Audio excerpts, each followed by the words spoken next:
आप सबका यहाँ बहुत बहुत स्वागत, नमस्कार।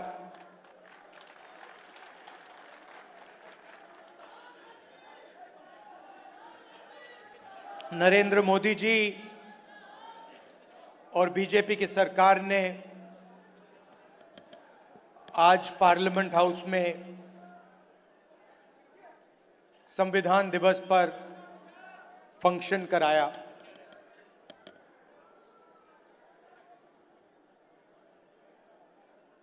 ये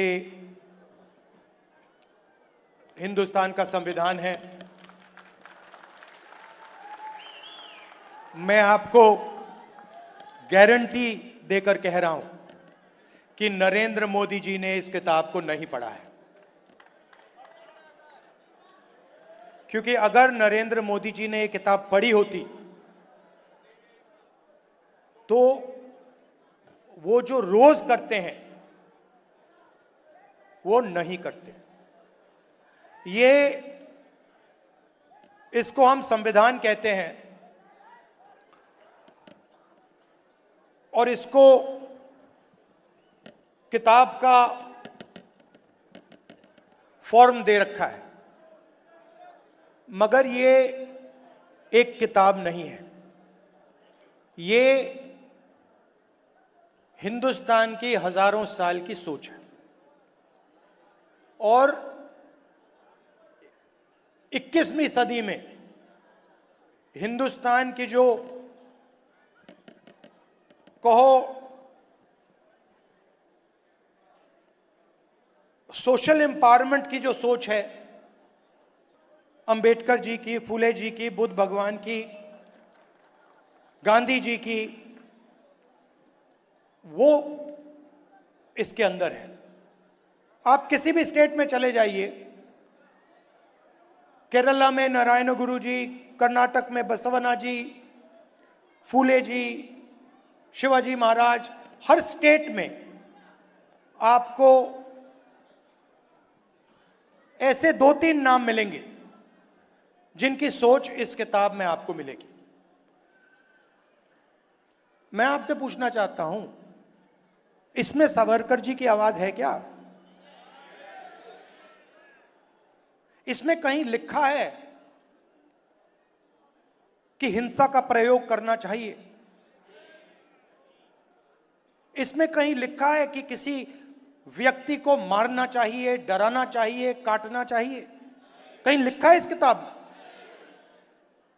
इस किताब में लिखा है कि झूठ का प्रयोग कर कर सरकार चलानी चाहिए? मुझे दिखा दो कहां लिखा है इसमें। तो यह सत्य और अहिंसा की किताब है। सिंपल सी बात है, यह हिंदुस्तान का सत्य है और यह अहिंसा का रास्ता दिखाता है।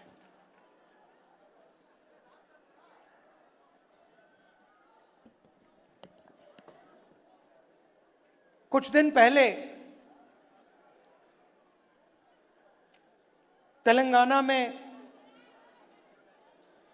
हमने कास्ट सेंसस का काम शुरू किया।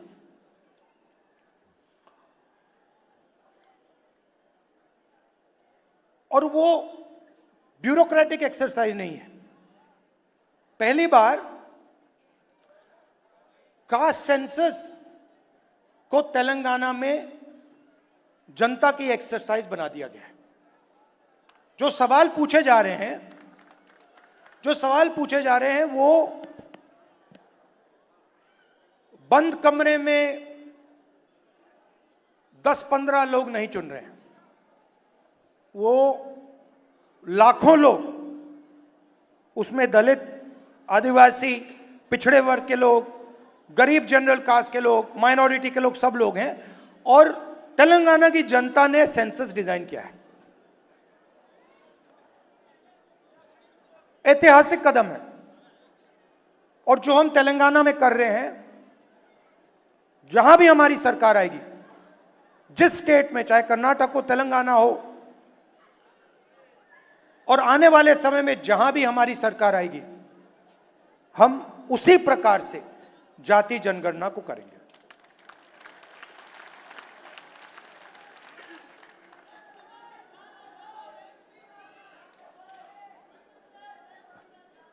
आएंगे, वहां भी आएंगे।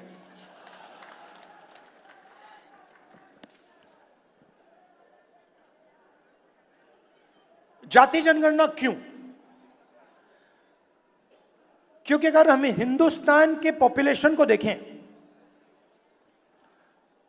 तो पूरा देश जानता है कि 15% दलित आबादी है, 8% आदिवासी हैं, तकरीबन 15% माइनॉरिटीज हैं। मगर पिछड़े वर्ग के कितने लोग हैं कोई नहीं जानता। लोग कहते हैं कि पिछड़े वर्ग के तकरीबन 50% हैं, कोई कहता है 55 हैं, अलग अलग स्टेट्स में अलग है। मगर पिछड़ा वर्ग 50% से कम नहीं है। कितना है कोई नहीं जानता है। तो अगर आप जोड़ लें 50% पिछड़ा वर्ग हो गया, 15% दलित, तकरीबन 8% आदिवासी, 15% माइनॉरिटी, तो 90 तकरीबन 90% हिंदुस्तान की आबादी इन वर्गों में से आती है। उसमें आप 5%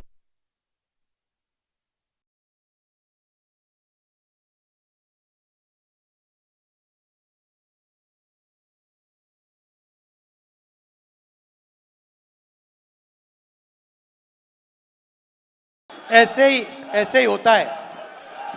मैं आपको बताता हूं, जो भी इस देश में 3000 साल से जो भी दलितों की, आदिवासियों की, पिछड़ों की, गरीबों की बात करता है उसका माइक ऑफ हो जाता है। माइक ऑफ हो जाता है। आपने देखा होगा, मुझे कहा, जब माइक ऑफ हो गया तो मुझे कहा, काफी लोग आए और उन्होंने कहा जाके बैठ जाइए। मैंने कहा मैं नहीं बैठूंगा, मैं खड़ा रहूंगा, मुझे नहीं बैठना। माइक जितना ऑफ करना है करो, मुझे जो बोलना है मैं बोलूंगा।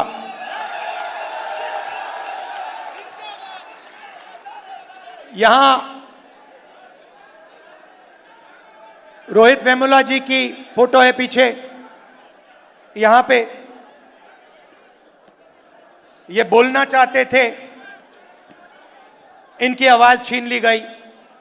और हर रोज हिंदुस्तान में आदिवासी युवा,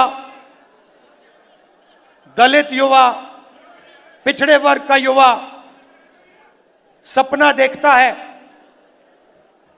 मैं इंजीनियर बनूं, मैं डॉक्टर बनूं, मैं लॉयर बनूं,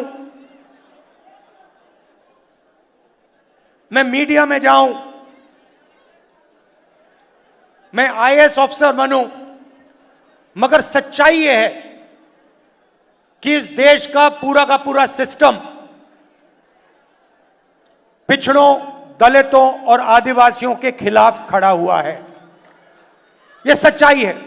क्योंकि अगर नहीं होता तो मीडिया में हमें ओबीसी वर्ग के, दलित वर्ग के, पिछड़े वर्ग के युवा दिखते, एंकर दिखते, मालिक दिखते। 200 बड़ी बड़ी कंपनियां हैं, अदानी जी, अंबानी जी, टाटा, बिरला। इन कंपनीज में दलित, आदिवासी, पिछड़े लोग हमें मैनेजमेंट में दिखते, मालिकों की लिस्ट में दिखते। मगर नहीं, आपको हिंदुस्तान की 200 सबसे बड़ी कंपनियों की मालिकों की लिस्ट में एक ओबीसी नहीं मिलेगा, एक दलित नहीं मिलेगा, एक पिछड़े वर्ग का नहीं मिलेगा। सच्चाई है। तो आपको कहा जाता है, दलितों को, आदिवासियों को, पिछड़ों को कहा जाता है कि यह देश आपका है, इस देश में आपकी भागीदारी है, इस देश में आपकी प्रगति हो सकती है। मगर अगर हम डेटा को देखें तो यह बिल्कुल झूठ साबित होता है। डेटा दिखाता है कि 90 लोग हिंदुस्तान की सरकार को चलाते हैं, बजट बांटते हैं। 90 में से 3 दलित, 3 ओबीसी, 1 आदिवासी।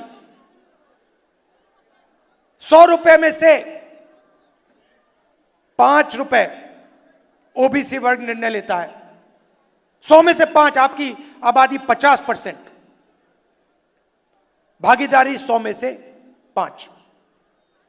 दलित भागीदारी 15%, आबादी 15%, भागीदारी ₹100 में से ₹1। आदिवासी 8% आबादी, भागीदारी ₹100 में से 10 पैसा।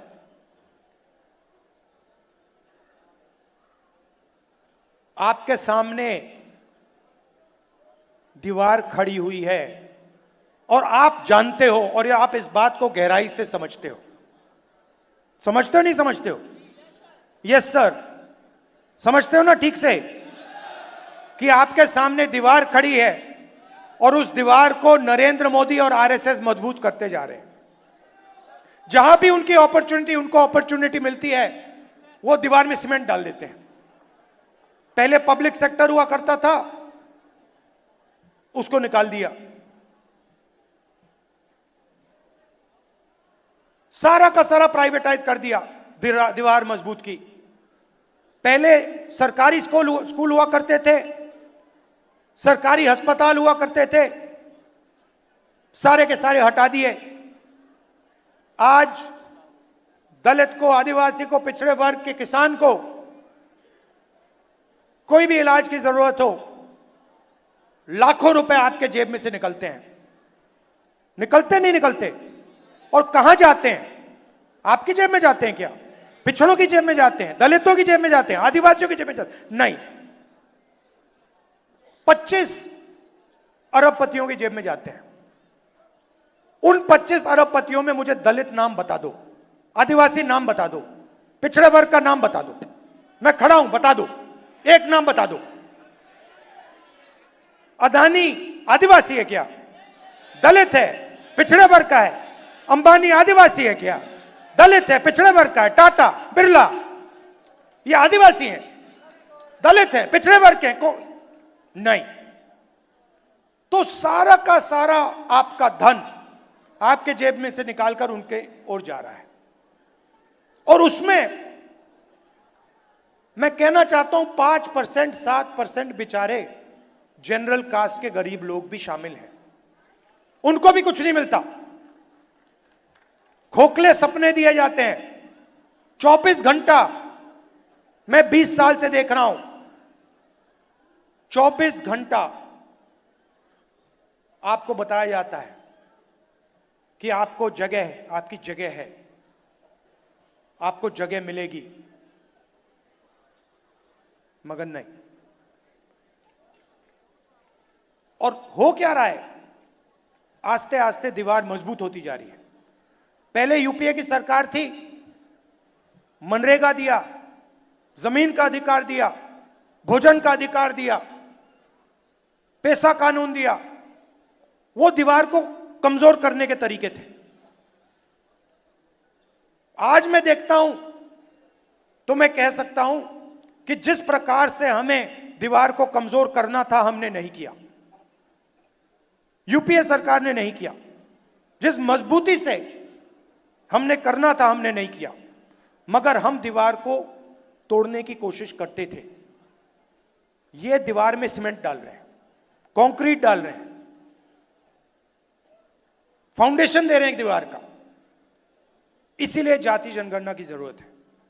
जाति जनगणना से आप सबको पता लग जाएगा, मीडिया में हमारे कितने लोग, कॉर्पोरेट इंडिया में कितने लोग, कोर्ट में कितने लोग, जुडिशरी में कितने, प्राइवेट अस्पताल हमारे कितने, प्राइवेट कॉलेजेस हमारे कितने।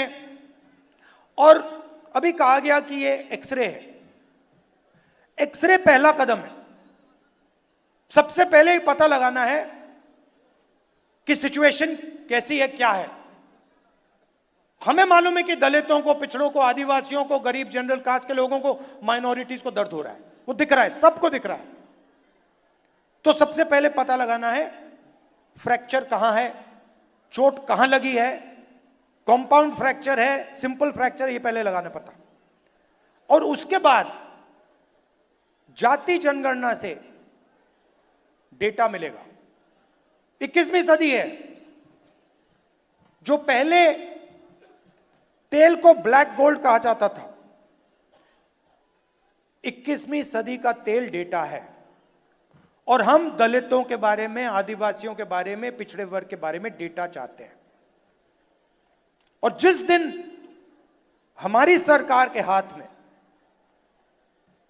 ये डेटा आ जाएगा, उस दिन पूरा का पूरा जो विकास का पैराडाइम है, विकास को करने का तरीका है, विकास के बारे में सोचने का तरीका है, वो बिल्कुल बदल जाएगा। ये